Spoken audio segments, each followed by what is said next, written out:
তোমাদের ভাইয়া আনতে বললে তো কম কম আনে না, তো আমার সে পদ্ধতিতে গোছায় রাখতে হবে যে আনলে কি কোথায় কিভাবে কিভাবে রাখতে হবে। তো এবার কম চিনি আনছে, যখনই তোমাদের ভাই চিনি নিয়ে আসে 4-5 কেজি 6 কেজি করে চিনি নিয়ে আসে, তখন তো আমার চিনি রাখতে এখানে ওখানে রাখতে প্রবলেম হয়। তো আমি কি করি, এই পানির বোতল গুলাতে তোমার হচ্ছিল চিনি রেখে দিই, রেখে রেখে মুখ কাটটা রেখে দিই, যখন যে বোতলটা আর কি শেষ হয়। এখান থেকে তো মুখ আটকানো ছিল, ভালোই ছিল। মানে আমি বোতলে চিনি ভরতে গেলে নিচে পড়বে পড়বে পড়বেই, মানে কি বলবো তোমাদের, এই আমার এই পদ্ধতি গুলা অনেকে কপি করতে পারো, কপি করতে পারো। আমি আবার কাউকে কপি করিনি, আমি আবার কাউকে কপি টপি করি না বাবা, তোমরা আমাকে কপি করো, সমস্যা নেই। এই যে দেখা যাচ্ছে, দেখো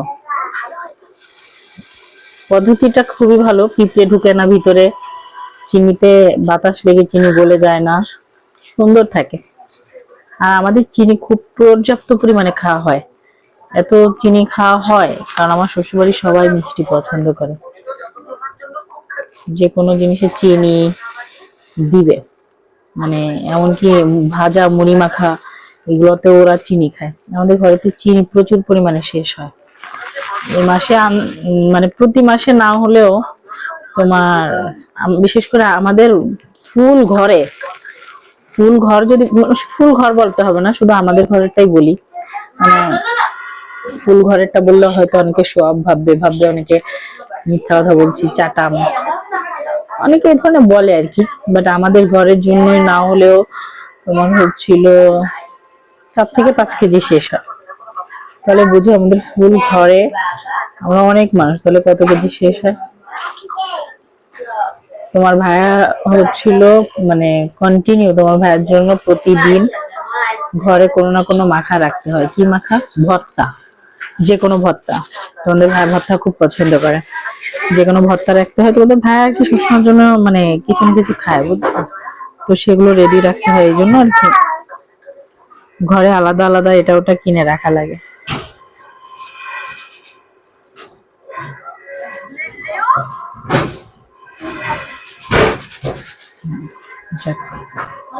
তোমাদের ভাইয়া একদিক দিয়ে খুবই ভালো, আমি যা চাই আলহামদুলিল্লাহ মাশাআল্লাহ, নজর না লাগে যেন আমার বরের ওখানে, যা চাই পকেটে টাকা থাকুক বা না থাকুক এনে দিবে। জি আম্মু, এই যে এটাতে তার মানে কতটুকু হবে, এতটুকু চিনি হলে কি জানি। আইসক্রিম খাবে? আইসক্রিম দিয়ে মাত্র রুটি দিয়ে দিলাম, এখন আইসক্রিম খাওয়া যাবে না বাবা, এখন আইসক্রিম এটা ফেলে দাও তো টুম্পা। আচ্ছা ঠিক আছে মা, মাত্র না তোমরা খেলে আইসক্রিম বারবার, এখন শীতকাল মা, এত আইসক্রিম খাওয়া যাবে না বাচ্চা, তো আইসক্রিম খাওয়া যাবে না মা। তুমি আইসক্রিম খেয়ে মুখটাকে কি করছো মা, দেখি তোমাকে, মার কাছে আসো, মার কাছে আসো, মার কাছে আসো। এই যে আইসক্রিম খেয়ে মুখটাকে কি করছে বোঝা যাচ্ছে না, পাখি। মাছ খেয়ে মার খাওয়া যাবে না, হ্যাঁ আবার কালকে না মা, আবার কালকে, বুঝতে পেরেছো? আচ্ছা আচ্ছা দেখতেছি, আচ্ছা পাগল খেয়েছে, পাগলকে ঠান্ডা করতে হবে, এমনি ঠান্ডা, প্রচুর ঠান্ডা। আজকে অলরেডি খাচ্ছে, এই যে একজন তো খাচ্ছে, এর খাওয়া শেষ হচ্ছে নাকি, বাটিতে দিছি, বাটিতে দিছি, শেষ করবে না, শেষ করেনি এখনো, কত খানিকটা রয়ে গেছে, তাড়াতাড়ি শেষ কর।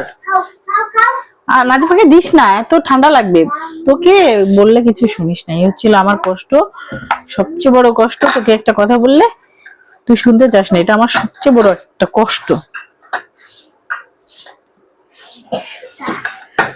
যেটা শোনার সেটা শুনিস না, আবার তুই খালি পাই দেখছো, মানে আবার সহ্য হবে। তোমাদেরকে দেখাই, দেখো খালি পাই, খালি পাই কেন, খালি পাই সবসময় খালি পাই থাকে, বকে বকে বকে বকে বকে বকে, আর কত, ও ঠান্ডা লাগলে তো আমারই ভুগতে হয় নাকি। ওকে বলি জুতা পরে থাকবি, জুতা পরে থাকবি, শুনে না, মানে আমি কি করব বলো তো তোমরা একটু, আমি মানে পাগল হয়ে যাব, পাগল হয়ে যাবো, এরা আমাকে ভালো থাকতে দিবে না।